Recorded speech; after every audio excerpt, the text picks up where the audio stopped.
Good day to everybody. Today there will be something we'll be bringing back to the front burner.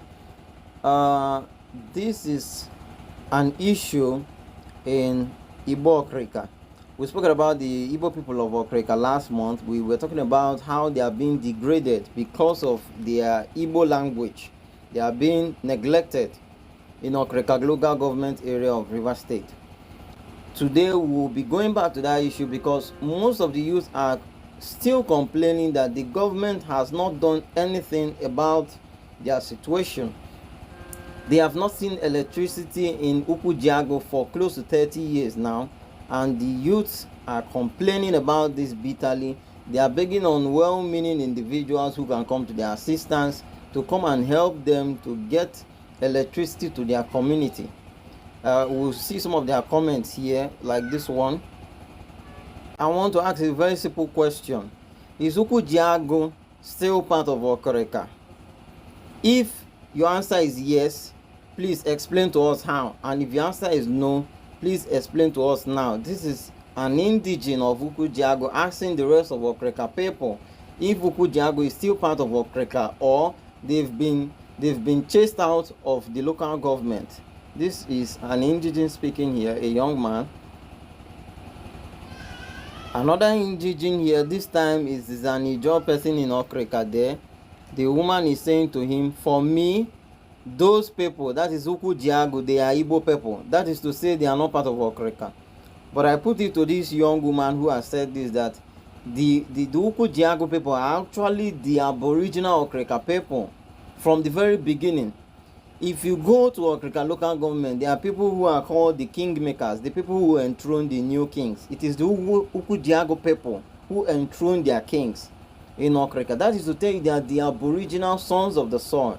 But as you can see now, some Ijaw migrants there are saying that those people are Igbo people. That is to say, they should chase them away from the local government. You see how things are being done by people. This is unfair. Another indigene, this time from the same Igbo speaking side, says if they don't do something about this light issue between now and December, let us declare Ukujiago as Igbo land. Let us declare Ukujiago as Igbo land. Maybe that is when help will come. This is another indigene who is speaking here. If they don't do something about this light issue from now to December, let us declare the place as Igbo land. Maybe that time, a solution will come out. Another indigene, this time an Ijaw migrant in Okrika. This is what he has to say. He said the community is an Okrika community, quite alright, but Igbo dominates the community. This is what he has to say, that Igbo dominates the community. So probably this is his own excuse or his own way of saying this is the reason why you people do not have light, because Igbo dominates the community. This is happening right here in Nigeria, right here in River State. This is what Igbo speaking people are made to pass through just on the basis of their language. This is happening in Okrika local government. This is what is happening.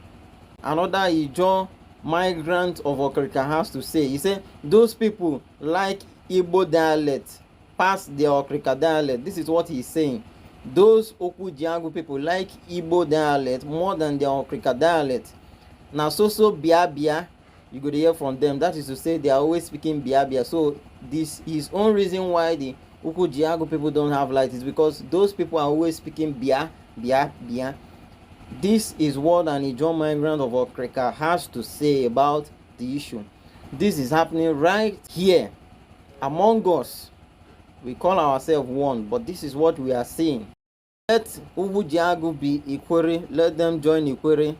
Then he's telling Ikwere people, please, Ukujiago is part of Rebisi, so come and develop Ukujiago for them. This is a way of saying that they have rejected the community, Ukujiago, because those people are Igbo speakers. Despite the fact that these are the kingmakers of Okrika, they are the ones who enthroned the kings, they are the sons of the soil. But this is what an Ijaw migrant is saying, that they should be joined to Ikwere people. That is a way of saying that they have rejected them. It is good that we bring these things out so that people can see. Let them not say it did not happen. You can see it by yourself. You can witness this happening. This is what people are being made to pass through just because they are Igbo speakers and nothing else. For those of you who have been saying, oh, Okrika is the joy, Okrika is joy, I hope you can see it now that there are Igbo people there, and those people are being degraded, those people are being marginalized, those people are being neglected. Let us pause it here for now.